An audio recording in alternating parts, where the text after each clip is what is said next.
Pode parecer estranho, mas em certo momento da história da humanidade, homens e mulheres conviveram de igual para igual. Na verdade, as mulheres eram até endeusadas, retratadas em milhares de estatuetas, simplesmente por possuírem o poder da vida. Mas quando os homens pararam e começaram a viver da agricultura, eles tiveram um estalo. Se um carneiro podia engravidar mais de 50 ovelhas, o poder da fecundação não estava no corpo da fêmea, estava no sêmen do macho. A demora em perceber esse protagonismo levou ao ressentimento. A deusa mãe foi gradativamente sendo substituída pelo herói guerreiro, um personagem muito mais masculino e viril. Elas passaram a ser coadjuvantes na reprodução, já que assim como o carneiro, o homem entendeu que poderia engravidar tantas mulheres quanto bem quisesse. Assim, a humanidade foi se expandindo. O comprimento, a grossura e a rigidez do pênis começaram a ser tão valorizados quanto a do arado de preparar a terra. A selvageria e a devassidão se tornaram pré-requisitos de um homem, e a sua dominação sobre as mulheres era apoiada pela igreja e pela ciência. Nesse ritmo, surgiu a família. Com a Revolução Industrial, as linhagens que antes eram enormes agora se resumiam aos poucos, que se mudaram para os centros industriais para tentar tirar das fábricas o próprio sustento. O amor vira um valor da família. A mulher, compreensiva, cuida dos filhos, enquanto o homem, rígido, garante o bem-estar material do lar. O caso é, chegou uma hora em que as mulheres não conseguiram mais ser tão compreensivas assim. Organizadas, agora elas reivindicam a independência, direitos iguais e a possibilidade de escolher se e quando querem ser mães. E diante dessa nova mulher, está você.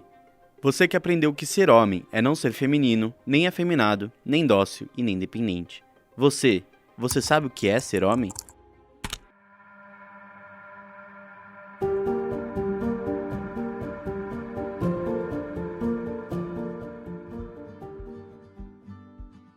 Pode ser, mano. Como é que eles descem até aqui? Assim, um escorregador. Você estava onde quando você veio pra cá? Não, quero falar. No céu. Pensando na masculinidade enquanto símbolo, né, enquanto sistema, isso vai ficando muito atrelado. Existem estudos, por exemplo, que vão dizer que a criança, já a partir dos 4 anos, ela já começa a fazer separações sobre gênero. Então, comportamentos típicos ou esperados de meninos e meninas. Lógico que isso tudo vai sendo ressignificado com o tempo, mas já a partir dos 4 anos a criança ela já começa a fazer um discernimento daquilo que é esperado de homens e mulheres. Por quê? Porque ela vai observando em casa, né? Então a mãe penteando o cabelo, né? Ela vai reparando o corpo dos pais, né? Quando está tomando banho, ela vai agregando, portanto, esses símbolos. Então ela vai fazendo essas pequenas associações e no próprio diálogo, né, com a família. Não tem cor de menino e de menina. Cor é cor, tá aí para usar. Não tem super-herói de menina e de menino. Não tem brincadeira de menino e de menina. Não tem brinquedo de menina e de menino. Brinquedo é de criança. Você é criança, vai brincar. Acabou. Entendeu? Então, os meus filhos têm boneca, tem panelinha, tem fogãozinho, tem geladeira, tem fantasia, tem tiara, tem roupa rosa, tem roupa lilás e para mim não interfere isso em nada. Entendeu? E eles têm liberdade para escolher também. Isso para a criança é um ponto. O adolescente, ele é diferente, né? Porque o adolescente, ele está fazendo uma transição. Então a adolescência, ela é uma fase que ele não se vê necessariamente no núcleo familiar. Ele está fazendo uma transição, então ele precisa romper com a família. E quando eu falo rompimento, não é deixar de falar com a família, não é deixar de falar com os pais, né? Mas é romper no sentido de eu preciso ir para novos núcleos, eu preciso frequentar outros grupos para além da minha família. Por quê? Porque eu preciso agora conhecer outras pessoas, eu preciso conhecer, por exemplo, mulheres para além da minha mãe, né? Eu preciso conhecer homens para além do meu pai, eu preciso transcender, eu preciso avançar nesse meu desenvolvimento. Eu fui dar o primeiro beijo na boca com 14 anos de idade. Muito depois, uma semana antes de eu fazer 15, muito bem. Uma semana antes de eu fazer 15 anos, eu fui dar o primeiro beijo todo travado, assim, porque eu queria saber de brincar, queria saber de chutar bola, queria saber de andar de bicicleta.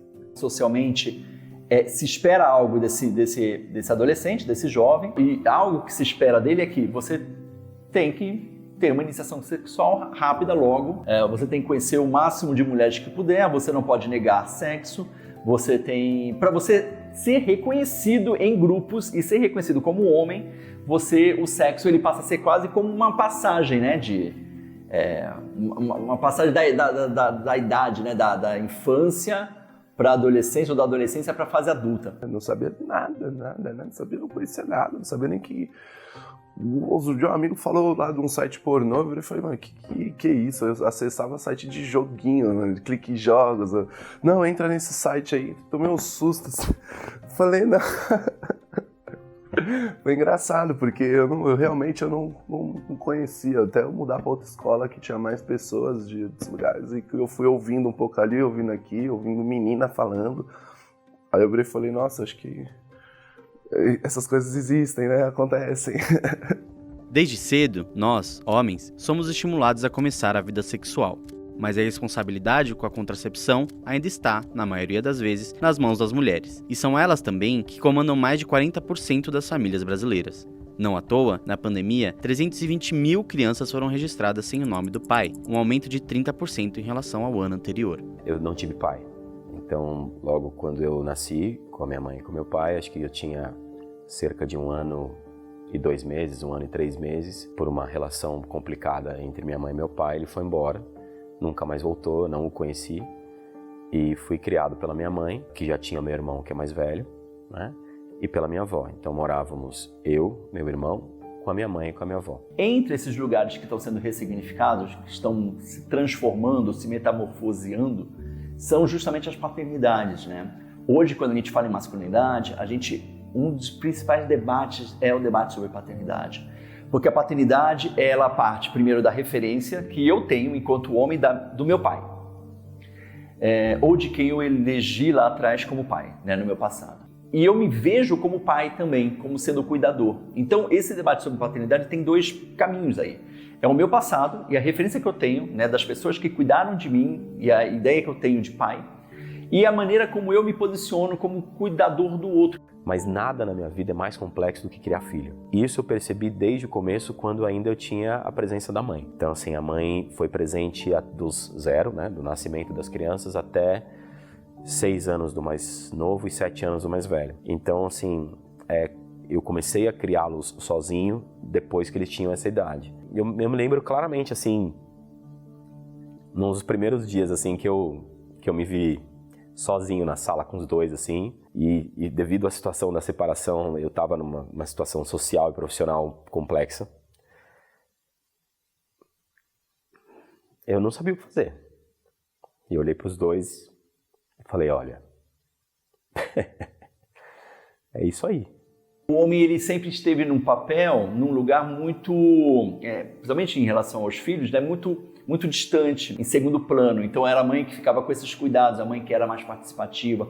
O pai, ele era apenas um provedor, colocava dinheiro, comida e tá tudo bem, né? Uma coisa mais impositiva, né? E bastante distante do núcleo da família. Poxa, eu tô aqui toda hora falando sobre afeto, eu tô falando sobre educação, eu tô falando sobre diálogo. Então é lógico que trazer este homem, né, para este campo da afetividade é extremamente necessário. Por isso que falar sobre paternidade é convocar esses homens para o debate sobre as suas emoções, sobre afeto, né? E o cuidado com o outro. Eu nunca gostei muito de falarem assim, você é pai e mãe. Assim. Eu sempre falei, eu sou pai. Aí as pessoas vinham e falavam assim, não, você é pai e mãe, você trabalha fora e você cuida de casa. Eu falei, então, é aí que está o erro já, né? Existe um Rodrigo antes de ser pai, existe um Rodrigo depois de ser pai, e existe um outro Rodrigo depois que eu precisei criar os 2 sozinhos, assim. Então eu sou grato a eles por me amadurecerem nesse sentido, sabe? Eu sou outra pessoa depois que tudo isso aconteceu. Seja pelo escorregador do Bernardo, pela cegonha ou pela sementinha, nós somos trazidos ao mundo direto para o colo de nossas famílias. Mas será que apenas aqueles que nos criam têm o poder de definir o homem que seremos no futuro?